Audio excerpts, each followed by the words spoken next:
coming. My name is Patrick Rollins. I'm the Public Information Officer for the City of Corvallis. We're here today to provide an update on the police response this morning at Foster Farms here just off 9th Street in downtown Corvallis. So with me is Captain Nick Hurley from Corvallis Police Department and Joe Hutchinson from Samaritan, as well as, who's down there? Captain Jason Harvey from Corvallis Police Department. So Captain Hurley is going to provide some brief remarks, take a few questions, and we'll be done after that. Captain Hurley. Thank you. So good afternoon. Again, my name is Nick Hurley, and want to provide just some brief details of where we're at. The investigation is still going on.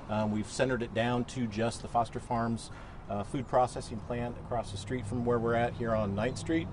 The detectives are actively working it. It's now a criminal investigation as opposed to earlier where it was an emergency response, and we were dealing with what we thought at the time was an active shooter.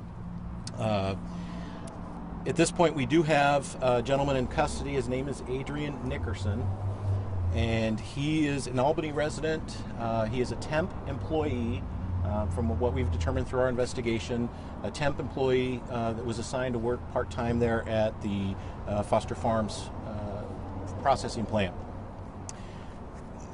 He's been charged with a multitude of different crimes. This actually stems from a small car crash that happened earlier in the morning right before this incident started here on 9th Street, where he and another vehicle were involved in a minor traffic crash. Unfortunately, he left the scene.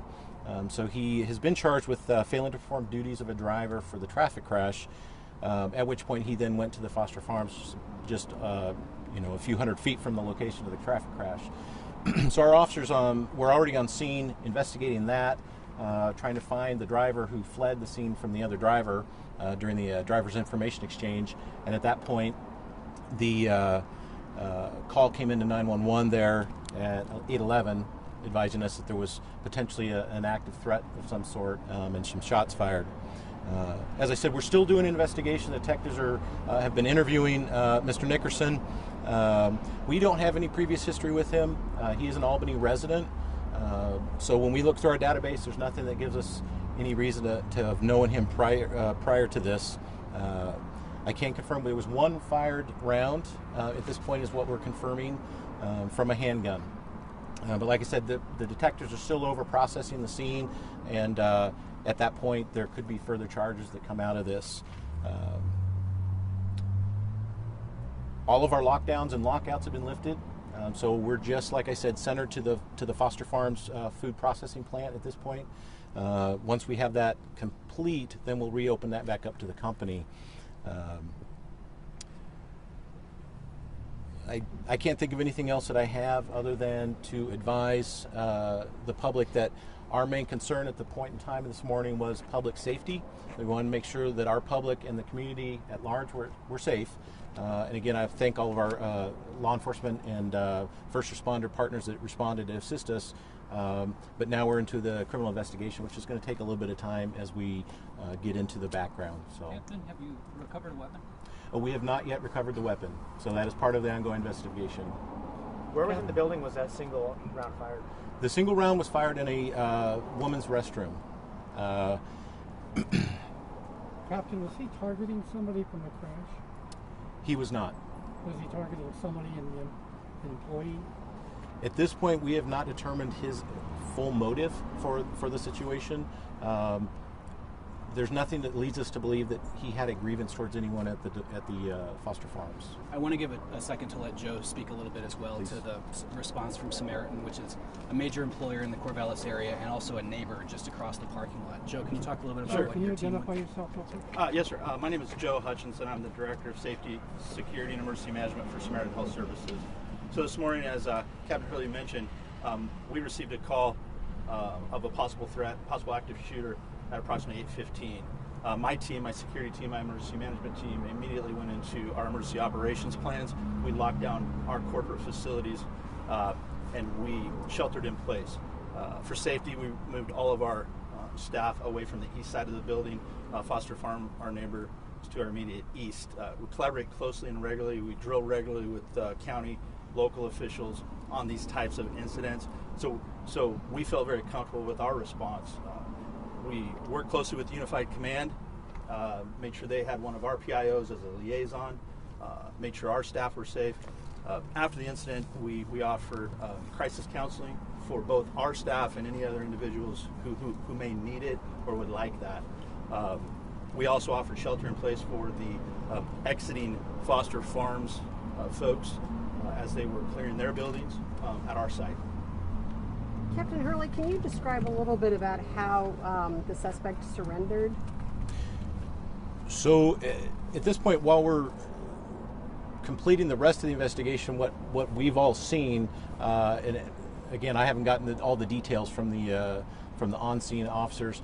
He merely came out of the building on his own before our OSP, our state police SWAT team, could engage him. He simply walked out. We took him then into custody at that point. Was his arms up? His arms were up, yes. But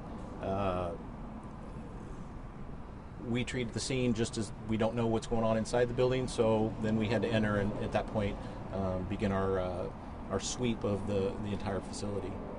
Reports a threat to blow up the facility. Is there any evidence that there's anything found there, or did you search the whole area? So we're trying to determine where that came from. We heard that it did come out. There was a little bit of a language barrier with the person that called 911, and so through that, we're not sure if the word explosion from the gunshot was what the dispatcher.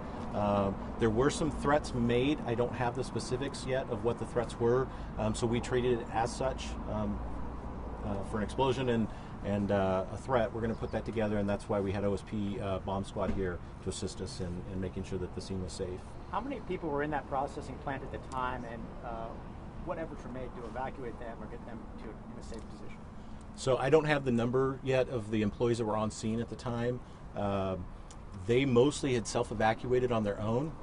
Being that it's a processing plant, it's really loud in there. They all had their safety earmuffs on. So some of them were not even aware that this incident was taking place in another part of the building.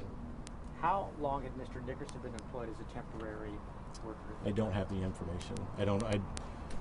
It's through a temp agency that they contract with Foster Farms. Captain, you said he was facing a multitude of charges. Can you list the charges?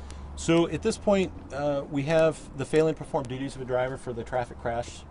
We have criminal mischief for the damage to the vehicle, as well as the damage to the food product that's being lost in the building, discharging a firearm, and menacing.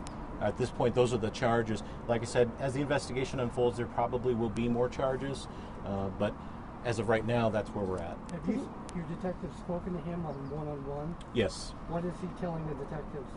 So at this point, all I have from them is that he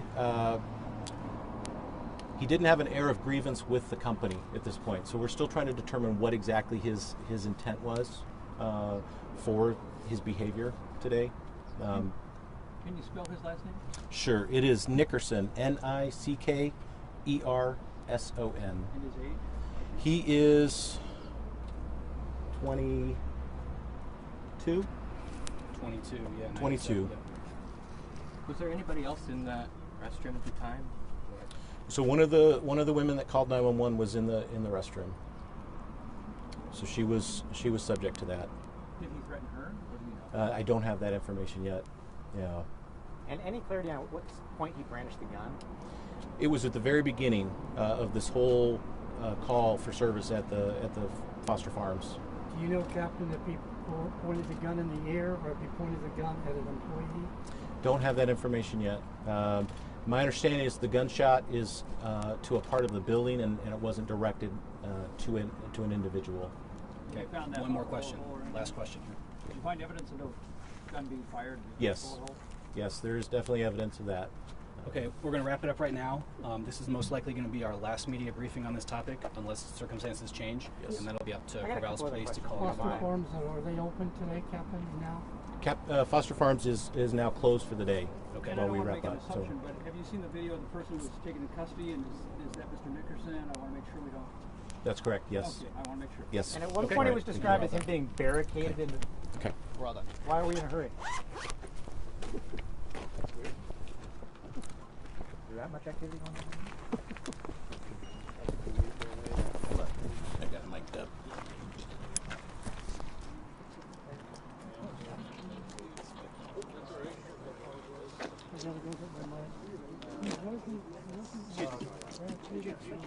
Thank you. You bet. I asked